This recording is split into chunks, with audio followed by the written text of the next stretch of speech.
आज हमनी के सोझा अपना जैसे नाम से सात्विक देवी, वैसे ही गायकी में भी सात्विकतापन के साथ देवी के गाना हर घर घर में, हर माई दादी नानी के बीच में बहुत चर्चा रहेला, लोग बहुत पसंद करेला। आज हम बात करता नहीं ऐसने गायिका देवी से। देवी जी नमस्कार। और भोजपुरी संसार जे लोग भी देखा था ओकरा के हमारी तरफ से प्रणाम बा और बहुत बहुत शुभकामना बा। और साथ ही साथ मनोज जी के बहुत बहुत धन्यवाद रोआ अपन चैनल में हमरा के इनवाइट करने के खातिर। देवी जी हम टटका बात करे चाहतनी, राउर एगो होली के गीत बहुत धूम मचौले बा चैनलन पर। पहले हम वही से शुरुआत करे, फिर रउआ वो होली के तनी गुनगुना दी भोजपुरी संसार के दर्शकन करते। अभी एक नाम बा धमाल, तो आई 2 लाइन सुना देते हैं। डीजे बजावा नाचा हो बवालाइल होली हो, डीजे बजावा नाचा हो बवालाइल होली हो, होता खूब धमाल आइल होली हो, होता खूब धमाल आइल होली हो।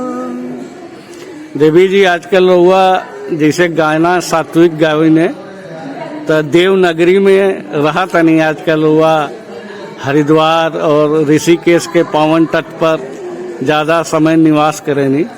उजा रहला के बाद आपके गायकी में वो वातावरण के का असर पड़ल? बिल्कुल हमरा लागे था कि जीवन जे बा वो एक बार मिलल बा और ओकरा के जितना अच्छा हो सके ओकरा जिए के चाही। तो हम सौभाग्यशाली बानी कि गंगा किनारे ऋषिकेश में भी हमार घर बा। वैसे तो बिहार के जनता से बहुत प्यार मिलल और बिहार की जनता ने ही हमें ये मौका दिलस कि हम गंगा जी के तट पर ऋषिकेश में रहतानी।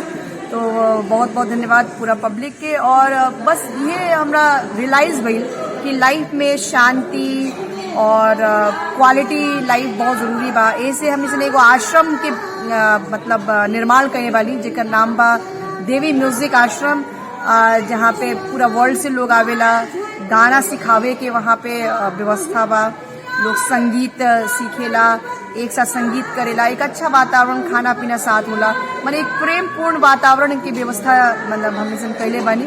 और बस अच्छे जगह पे जब रहे नहीं तो मन भी शुद्ध हो जाला। और जे ऋषिकेश जगह बा जहाँ ऋषि मुनि लोग तपस्या कैले बा, तो वो जगह पर एगो खास तरह की एनर्जी बा और बस बहुत सौभाग्य फील होला कि हम ऐसे जगह पे रहते हैं। देवी जी रउआ के हम अक्सर देखे नहीं लाइव होके, रउआ सुबह सुबह गंगा के पावन तट पर विचरण करत रहनी और कलकल करत गंगा के धारा प्रवाह होत रहेली। वो धारा और भोजपुरी के जो आजकल गायकी चलता ओकरा बीच ई धारा के का प्रवाह रउआ के एगो संदेश देता? हाँ बिल्कुल बिल्कुल। बस पहले भी बताइनी कि देखिए आदमी लाइफ रउआ ऊपर होला, राउर नजरिया कैसन बा ओ हिसाब से राउर लाइफ होला।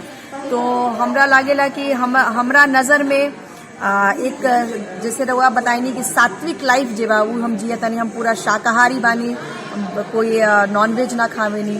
तो उसी तरह से एक योगा, मेडिटेशन, संगीत, तो ओकरा से बहुत अच्छा लागेला। और आई थिंक कि लाइफ के थोड़ा थोड़ा आदमी जितना हो सके ऊपर की ओर ले जावे के चाहिए। तो वही के प्रयास बा। होली में भोजपुरी संसार के दर्शकन से का कहना चाहो? बस होली देखिए हम ये कहे के चाहे कि जो हमारे भारत के कल्चर बा वो इतना रिच बा और जो होली बा वो मतलब एकता के संदेश देवेला और लोग खूब अच्छा से होली मनाए और अच्छा से होली खेले। बस थोड़ा सा ध्यान रखे कि ज्यादा पानी बर्बाद ना करे और जो नेचुरल रंग बा ओकरा से होली खेले ताकि कोई त्वचा पे ज्यादा असर ना हो। बस खूब मस्ती के साथ मिठाई खाई, पुआ खाई। ये तो एगो फागुन के महीना बहुत ही जेकरा एक बड़ा ही मनोहर रहेला, बहुत मनमोहक रहेला। तो सब लोग होली एंजॉय करें। बहुत बहुत शुभकामनाएं। थैंक यू देवी, धन्यवाद।